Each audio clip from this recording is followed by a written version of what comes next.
వబరకాతు. మనది ఏదైతే ఉదయం షెడ్యూల్ ఉందో మొదటిది, ఇది దానికి సంబంధించి చివరి క్లాసు. దీని తర్వాత జుహర్ నమాజ్ ఉండింది. అంటే ఉదయాన్ని సమయానికి సందర్భించి ఇది చివరి క్లాసు. అదేవిధంగా ఆరాధనకు సంబంధించి కూడా ఇది 4వ క్లాసు, చివరి క్లాసు. ఇన్షాల్లా ప్రారంభిద్దాం. బిస్మిల్లాహిర్ రహ్మానిర్ రహీం. అల్హమ్దులిల్లాహి రబ్బిల్ ఆలమీన్ వబిహి నస్తഈన్ వసల్లల్లాహు తఆలా నబియ్యనా ముహమ్మద్ వఅలా ఆలిహి వఅస్హాబిహి అజ్మഈన్ వమిన్ తబిఅహుం బిఇహ్సానిన్ ఇలా యౌమిద్దీన్. అమ్మా బఅద్. అఊదు బిల్లాహి మినష్ షైతానిర్ రజీం. బిస్మిల్లాహిర్ రహ్మానిర్ రహీం. యా అయ్యుహల్లదీన ఆమనూ కుతిబ అలైకుముస్ సియామ్ కమా కుతిబ అలల్లదీన మిన్ ఖబ్లికుం లఅల్లకుం తత్తఖూన్. రబ్బి ఇష్రహ్ లీ సద్రీ వయస్సిర్ లీ అమ్రీ వహ్లుల్ ఉక్దతం మిన్ లిసానీ యఫ్ఖహూ ఖౌలీ. రబ్బి జిద్నీ ఇల్మా. అల్లాహుమ్మ అన్ఫఅనీ బిమా అల్లమ్తనీ వఅల్లిమ్నీ మా యన్ఫఉనీ వజిద్నీ ఇల్మా వజిద్నీ ఇల్మా. అనంత కరుణామయుడు, అపార కృపాశీలుడు అల్లాహ్ యొక్క పేరుతో ప్రారంభిస్తున్నాను. అయితే సోదరులారా, ఏవైతే మనం ఆరాధన గురించి క్లాస్ వింటున్నామో దాంట్లో నమాజ్, సలాహ్ ఏదైతే ముఖ్యమైన ఆరాధన ఉందో దానికి సంబంధించి చాలా వరకు విషయాలు ముందు పెట్టడం జరిగింది. ఆ తర్వాత రెండవది ముఖ్యమైనది, ప్రతి ముస్లిం మీద అల్లాహ్ తరపు నుండి విధిగా చేయబడింది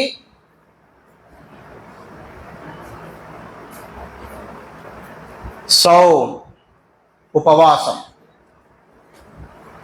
అది ఉపవాసం. ఇస్లాం యొక్క ధర్మం 5 విషయాల మీద ఏదైతే ఉందో దాంట్లో మొదటి 3 వచ్చేసి ప్రతి ముస్లిం మీద విధి అయింది. చివరిగా విధించబడినటువంటి 2 విషయాలు, జకాత్ కానివ్వండి, హజ్ కానివ్వండి, అది ముస్లిం సమాజంలోని కొంతమంది ఎవరైతే ధనికులు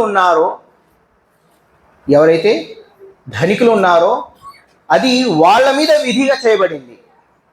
ఆ రెండింటిని తప్పించి ఏదైతే తౌహీద్ ఉందో, సలా ఉందో, నమాజ్, మూడవది సోమ్, ఉపవాసం ఉందో, ఈ 3 ప్రతి ముస్లిం మీద ఆయన ఏ స్థితిలోనైనా ఉండండి, ఉన్నవాడు కానీ లేనివాడు కానీ, ధనికుడు కానీ బీదవాడు కానీ, ఈ 3 కంపల్సరీ విధి. అందుకే మిగతా రెండిటిని వదిలి ఉపవాసాల మీద కొన్ని విషయాలు ఇన్షాల్లా ఈ యొక్క క్లాసులో చెప్పడానికి ప్రయత్నిద్దాం.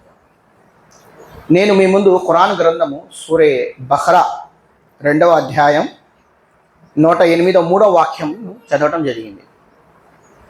ఈ వాక్యంలో అల్లాహ్ సుబ్హానహు వ తఆలా ఈ విధంగా సెలవిస్తున్నారు.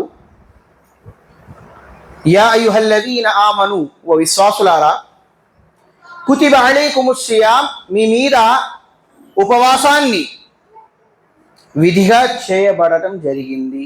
మీ మీద ఉపవాసాన్ని విధిగా చేయబడటం, మీ మీద అది బాధ్యత, విధి. ఏ విధంగా అయితే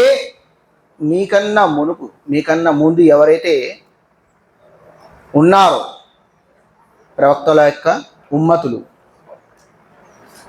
ప్రవక్తలు అనుసరించే వారి వర్గం, వాళ్ళ మీద కూడా విధిగా చేయటం జరిగింది. కమా కుతిబ అలల్లజీన మిన్ ఖబ్లికుం. దీనివల్ల ఉపయోగం ఏమిటి అంటే లఅల్లకుం తత్తఖూన్, దీనివల్ల మీరు అల్లాహ్కు భయపడతారని ఆశించబడుతుంది. అల్లాహ్ యొక్క భీతి, భయం దీనివల్ల మీకు లభిస్తాయి. లఅల్లకుం తత్తఖూన్. అందుకే ఉపవాసాలను తప్పకుండా ఆచరించాలి. సోదరులారా, ప్రవక్త సల్లల్లాహు అలైహి వసల్లం వారు హదీసు గ్రంథంలో ఈ విధంగా సెలవిస్తున్నారు.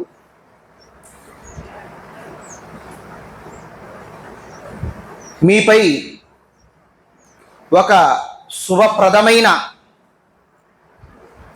నెలను అల్లాహ్ సుబ్హానహు వ తఆలా అవతరింపజేశాడు. ఆ నెలలో ఉపవాసం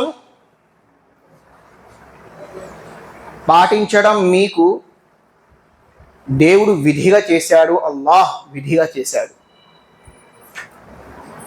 ఆ నెల ఎలాంటిది అంటే ఆ నెలలో స్వర్గ ద్వారాలు తెరవబడతాయి, నరక ద్వారాలు మూతపడతాయి. ఆ నెలలో స్వర్గ ద్వారాలు తెరవబడతాయి, నరక ద్వారాలు మూతపడతాయి. మరియు వగుల్లకతి షయాతీన్, షయాతీనులను బంధించడం జరుగుతుంది. శైతానును బంధించడం జరుగుతుంది. ఆ నెలలో ఒక రోజు,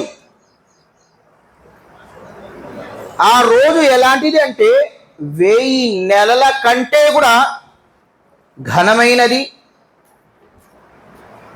ప్రాముఖ్యత గలది.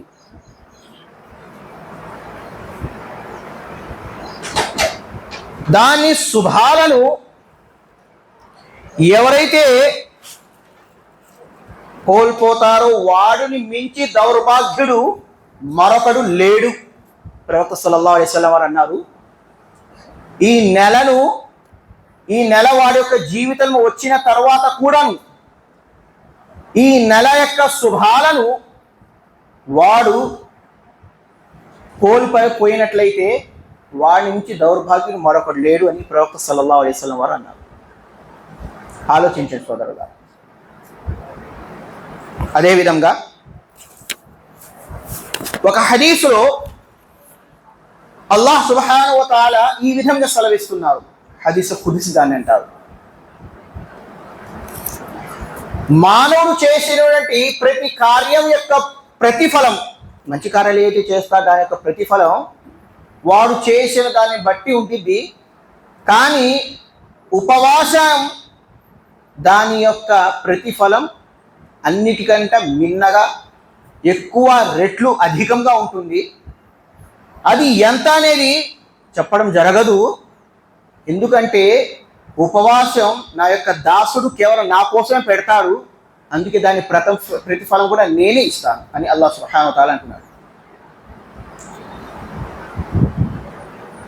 ఉపవాసం ఎలాంటిదంటే ఒక కవచం లాంటిది, జున్నహ్ అని హదీస్ గ్రంథంలో ఈ వాక్యం రాయటం జరిగింది.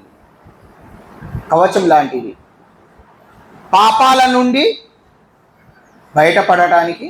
అందుకే యువకులను ప్రవక్త సల్లల్లాహు అలైహి వసల్లం ఈ విధంగా సెలవిస్తున్నారు వారి కొరకు, యా మాషర్ షబాబ్ మన్ ఇస్తతా మిన్కుముల్ బాఅత ఫల్యతజవ్వజ్ ఫఇన్నహు అగజ్జు లిల్ బసర్ వ అహ్సను లిల్ ఫరజ్ వ మన్ లం యస్తతి అలైహి బిస్సౌమ్ ఫఇన్నహు లహు విజా. సహీహ్ బుఖారీ మరియు ముస్లిం గ్రంథం యొక్క హదీసు. ఓ యువకుల సమాజం, యువకులారా, మీరు ఎవరైతే నికాహ్ చేసుకోవడానికి శక్తి గలవాడు ఉన్నారో వాడు తప్పకుండా నికాహ్ చేసుకోండి. ఎందుకంటే నికాహ్ మీకు ఒక కవచం లాంటిది. అగజ్జులిల్ బసర్, మీ యొక్క చూపుని అది కంట్రోల్ చేస్తుంది. వాహ్సనులిల్ ఫరజ్, మరియు మీ యొక్క మనోవాంఛలు ఏవైతే ఉంటాయో దాన్ని కంట్రోల్ చేస్తుంది.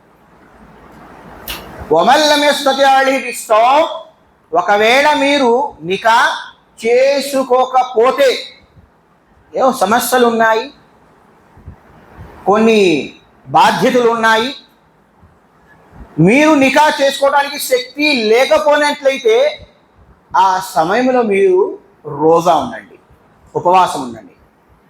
వమల్లం యస్తతి' బిస్సౌమ్ ఫఇన్నహు లహు విజా. ఎందుకంటే ఇది మీకు ప్రతి చెడు కార్యం నుండి ఆపుతుంది అని ప్రవక్త సల్లల్లాహు అలైహి వసల్లం వారు వివరించారు. అర్థమైన విషయం ఏంటంటే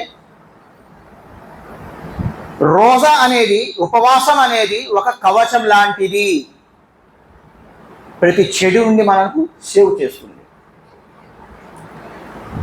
ప్రవక్త సల్లల్లాహు అలైహి వసల్లం వారు ఈ మాట కూడా అన్నారు, ఉపవాసి నోటి నుండి ఏదైతే వాసన వస్తుందో అది నా దగ్గర కస్తూరి ముష్ అన్నారు హదీస్ గ్రంథంలో. కస్తూరి వాసన కన్నా భిన్నమైనది, ఎక్కువ సువాసన కలిగి ఉన్నది.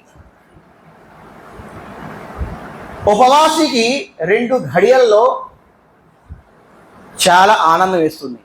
ప్రవక్త సల్లల్లాహు అలైహి వసల్లం వారు అన్నారు, మొదటిది ఏమిటంటే ఉపవాస విరమణ సమయంలో, ఉపవాస విరమణ సమయం అంటే సాయంత్రం పూట. రెండవ ఘడి ఆనందం కలిగేటటువంటి ఏమిటంటే రేపు ప్రళయం దినం నాడు దాని యొక్క ప్రతిఫలం తీసుకున్నప్పుడు ఈ 2 సమయాలలో ఒక ఉపవాసికి ఆనందం కలుగుతుందని ప్రవక్త సల్లల్లాహు అలైహి వసల్లం వారు అన్నారు. అయితే ఉపవాసం సోమ్ అరబీలో సోమ్ అని అనటం జరుగుతుంది. దాని యొక్క బహువచనం సియామ్ వస్తుంది. కుతిబ అలైకుముస్ సియామ్, ఏకవచనం సౌమ్, బహువచనం సియామ్. అరబీ భాషలో దీన్ని ఏదైనా వస్తువు నుండి సేవ్ అవ్వటం, దూరంగా ఉండటం అని పిలవటం జరుగుతుంది. రుక్ జానా, టెహర్ జానా, స్టాప్. అదేవిధంగా షరియత్ యొక్క ఇస్తెలాహ్లో డిక్షన్ ఏదైతే గురువు గారు చెప్తున్నారో ఆ ప్రకారం చూసినట్లయితే ఏ వ్యక్తి అయితే అల్లాహ్ యొక్క ఆరాధన కొరకు, ఏ వ్యక్తి అయితే అల్లాహ్ యొక్క ఆరాధన కొరకు తులు ఫజర్ నుండి, సూర్యోదయం అంటే ఫజర్ నమాజ్ నుండి సూర్యుడు అస్తమించేటంటి వరకు, గురూబే ఆఫ్తాబ్, గురూబే షమ్స్ దేనే అంటారు, ఆ సమయం వరకు తినటం నుండి, త్రాగటం నుండి, మరియు ఏ వస్తువులైతే తమ యొక్క ఉపవాసానికి భంగం కలుగుతాయో దాని నుండి నిఖార్సుగా ఉంటాడో, నిగ్రహంగా ఉంటాడో, ఉపవాస స్థితిలో ఉంటాడో దాన్నే ఉపవాసం అని అంటారు. ఈ 3 కంపల్సరీ. అదేవిధంగా ఉపవాసంలో 2 ముఖ్యాంశాలు ఉన్నాయి. మొదటిది సంకల్పం. ఉపవాసంలో 2 ముఖ్యాంశాలు ఉన్నాయి కంపల్సరీ. ఒకటి సంకల్పం, రెండవది ఏ వస్తువులైతే, ఏ విషయాలైతే మన యొక్క ఉపవాసాన్ని భంగం కలిగిస్తాయో వాటి నుండి సేవ్ అయి ఉండాలి. ఆ విషయాలు మనం జాగ్రత్తగా వహించాలి. అయితే మొదటిది సంకల్పం, మన యొక్క నియత్. ఇన్నమల్ అమాలు బిన్నియాత్. ప్రవక్త సల్లల్లాహు అలైహి వసల్లం అంటున్నారు, ఆచరణలన్నీ సంకల్పం పైనే ఆధారపడి ఉంటాయి. ప్రతి వ్యక్తికి అతని ఉద్దేశాన్ని బట్టి ప్రతిఫలం ఇవ్వడం జరుగుతుంది. వాడు ఏ ఉద్దేశం అయితే పెట్టి ఆచరణ చేస్తాడో, ఆరాధన చేస్తాడో ఆ విధంగానే వాడికి ప్రతిఫలం కలుగుతుంది. ఇప్పుడు మనం చూడాలి, ఉపవాసాలు ఉంటుంటే దేనికోసం, ఎవరి కోసం, మన సంకల్పం ఏంది, మన ఉద్దేశం ఏంది? కేవలం అల్లాహ్ కొరకే అయినట్లయితే వారి యొక్క ఉపవాసం కరెక్ట్. కాదు అందరూ ఉంటున్నారు, నేను లేకపోతే నన్ను విడిగా చూస్తారు, లేకపోతే నేను ఉపవాసం ఉండటం వలన నాకు ఇలాంటి లాభాలు ఉన్నాయి, నా పేరు ప్రఖ్యాతలు పెరుగుతాయి, ఇలాంటి వేరే రకమైన ఆలోచనలు ఉద్దేశాలు ఉన్నట్లయితే మళ్ళీ ఉపవాసం యొక్క ఎక్కువ ప్రతిఫలం లేదు. రెండవ విషయం, అల్లాహ్ సుబ్హానహు వ తఆలా ముఖ్యాంశాలలో రెండవది టైం చెప్పారండి. టైం, ఉపవాసం యొక్క టైం. ఉపవాసం ఎప్పటి నుంచి ఎప్పటి వరకు ఉండాలి? 24 గంటలు ఉండాలా? కాదు 24 గంటలు అవసరం లేదు. సూర్యోదయం అదేవిధంగా సూర్యాస్తం, ఈ రెండు, సూర్యుడు బయట వచ్చేటప్పుడు సూర్యుడు అస్తమించేటప్పుడు, ఈ రెండు ఘడియల మధ్యలో ఉన్నటువంటి సమయంలో ఉపవాసం ఉండాలి. దీన్నే గుర్తుపెట్టుకోవాల్సింది. రాత్రి పూట ఉపవాసం లేదు, పగటి పూటే. అది కూడా టైం, ఈ టైం నుంచి స్టార్ట్ అయ్యి ఈ టైం ఎండ్ అవుతుంది, పూర్తి అవుతుంది. దీంట్లో రెండవ విషయం ఏమిటంటే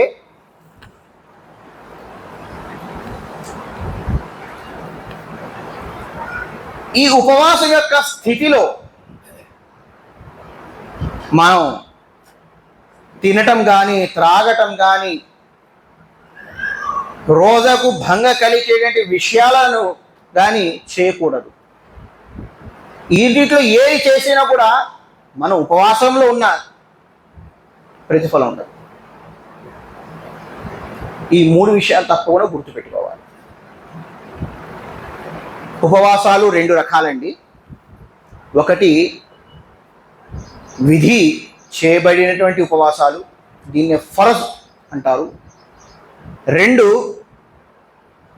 ఉపవాసం ఉంటే మంచిది, దాని యొక్క పుణ్యం లభిస్తుంది, కానీ విధి అయితే కాదు. నఫిల్ ఉపవాసాలు ఉంటే పుణ్యం లభిస్తుంది, లేకపోతే ఏం లేదు.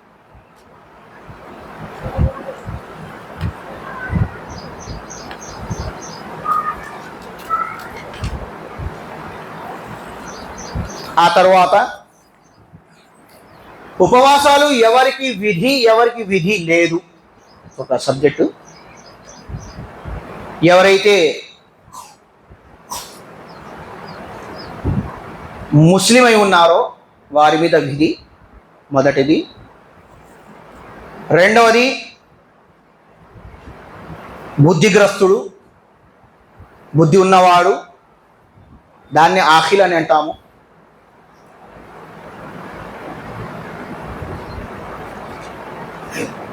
మూడవది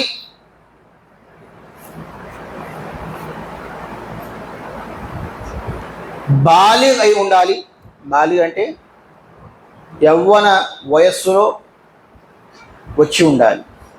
14-15 సంవత్సరాలు అయితే వయస్సు ఉందో దాంట్లో.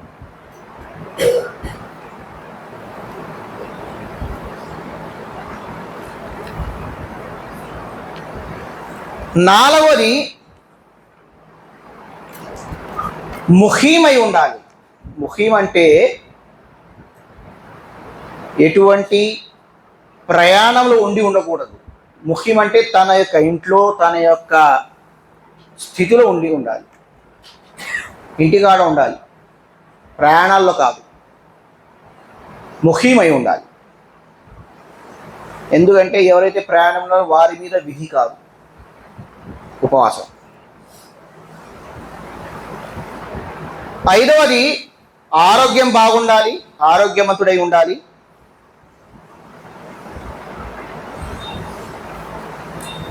ఒకవేళ స్త్రీలు అయి ఉన్నట్లయితే వారు తమ యొక్క సమస్యలు, ఋతుస్రావం, పురిటి రక్తస్రావాలు ఏవైతే ఉన్నాయో వాటి నుండి ఆ స్థితిలో ఉండకూడదు. హైజ్ నిఫాస్ ఏదైతే ఉందో ఆ యొక్క సమయంలో ఉండకూడదు. అంటే ఉపవాసం ఉండేటువంటి వ్యక్తిలో ఈ కొన్ని క్వాలిటీస్ ఉండాలి. ఇలాగుంటేనే ఆయన ఉపవాసం ఉండటానికి అర్హుడు. మరి అర్హుడు ఎవరు లేరంటే ఎవరైతే పిల్లలు ఉన్నారో, చిన్న చిన్న పిల్లలు, వాళ్ళ మీద విధి లేదు. అదేవిధంగా రోగస్తులు ఉన్నారో, రోగులు, ప్రయాణికులు ఎవరైతే జర్నీలో ఉన్నారో, అదేవిధంగా ఎవరైతే మనస్థిమితం లేని వాళ్ళు ఉన్నారో,